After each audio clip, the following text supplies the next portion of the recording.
प्रदेश में पराली जलाने के मामले लगातार सामने आ रहे हैं। हालांकि कृषि और किसान कल्याण विभाग की ओर से भी किसानों के बीच जाकर उन्हें पराली न जलाने की अपील की जा रही है। सरकार की ओर से पराली के अवशेषों के प्रबंधन के लिए तमाम तरह की योजनाएं चलाई जा रही है, जिससे किसानों को भी अवगत करवाया जा रहा है। इसके विपरीत सरकार ने तमाम तरह के नए कानून जो है इस बार बनाए हैं, जिसमें पराली जलाने के बाद किसानों पर एफआईआर और चालान जैसी कार्यवाही की जा रही है। बावजूद इसके पराली जलाने के मामले लगातार सामने आ रहे हैं। ये मामले कम होते हुए नहीं दिख रहे। रादौर में पत्रकारों को जानकारी देते हुए खंड कृषि अधिकारी शैलेंद्र कुमार ने बताया कि विभाग के कर्मचारी प्रतिदिन किसानों को फसल अवशेष प्रबंधन की जानकारी दे रहे हैं। उन्होंने बताया कि किसानों को बताया जा रहा है कि वे कैसे अपनी फसल के अवशेषों का प्रबंधन कर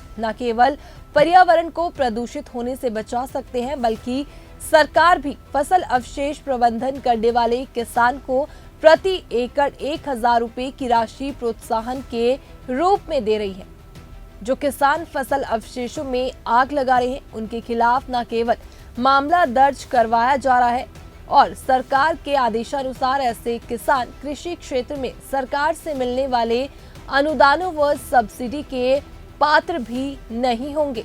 आपको बता दें कि रादौर क्षेत्र में अब तक फसल अवशेषों में आग लगाने के मामले में कृषि एवं किसान कल्याण विभाग द्वारा 9 किसानों के खिलाफ मामला दर्ज करवाया गया है। वहीं ऐसे किसानों से 15,000 रुपए का जुर्माना भी वसूला गया है। डेली हमारी विभाग की टीम हर गांव में जाके किसानों को फसल अवशेष प्रबंधन के बारे में जागरूक कर रही है। फसल अवशेष प्रबंधन 2 तरीके से किसान कर सकते हैं।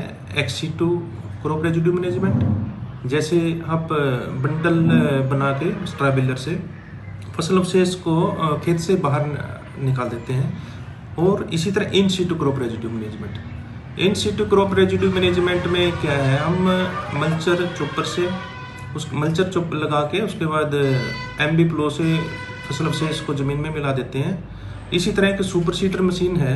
सुपर सीडर मशीन से आप खड़े फानों में धान के आप गेहूं की बिजाई कर सकते हो। और जिस किसान ने आलू की फसल लगानी है, वो मल्चर लगा के एमबी प्लो से उसको फसल अवशेष को दबा के उसमें आलू की फसल लगा सकता है। इसी तरह यदि आप फसल की कटाई के तुरंत बाद उसमें रोटावेटर से या सुपर सीडर से उसको प्लो करते हो, तो भी फसल अवशेष इजीली प्रबंध हो जाते हैं। और सरकार फसल अवशेष प्रबंधन के लिए किसानों को दोनों ही तरीकों से एक्सी2 क्रॉप रेजिड्यू मैनेजमेंट में के लिए भी और in situ crop residue management के लिए भी 1000 रुपये प्रति एकड़ का अनुदान किसानों को देगी, जो कि मेरी फसल मेरे ब्यूरो पोर्टल से लिंक है। जिस भी किसान का जितना भी, चाहे उसका 50 एकड़ है, यदि वो 50 एकड़ का भी फसल अवशेष प्रबंध करेगा तो सरकार उसको अनुदान देगी। उसके लिए फार्मर को agriharyana.gov पे अपना पंजीकरण कराना पड़ेगा। और एक्सी2 क्रॉप रेजिड्यू मैनेजमेंट यदि वो करता है तो बिल्डर वाले से उसको बिल लेना पड़ेगा।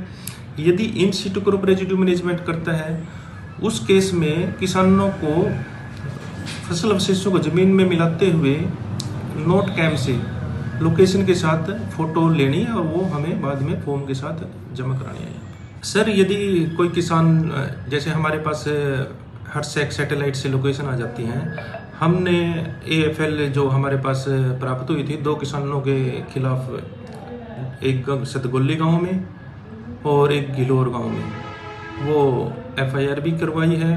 उसके अलावा हमने 7 किसानों के अगेंस्ट, जो हमारे विभाग की टीम जैसे प्रतिदिन गांव में दौरा करती है, यदि कोई मौके पे किसान पराली जलाता हुआ मिलता है तो हमने 7 किसानों के खिलाफ, उनके खिलाफ भी FIR दर्ज करवाई हुई है। सर, अभी जैसे सरकार ने अभी 2 दिन पहले किया है कि यदि किसान दोषी पाया जाता है अवशेष जलाने का, तो उनके जो रेवेन्यू रिकॉर्ड है उसमें रेड एंट्री की जाएगी और वो आगे 2 साल तक MSP पे अपनी फसल नहीं बेच सकता है।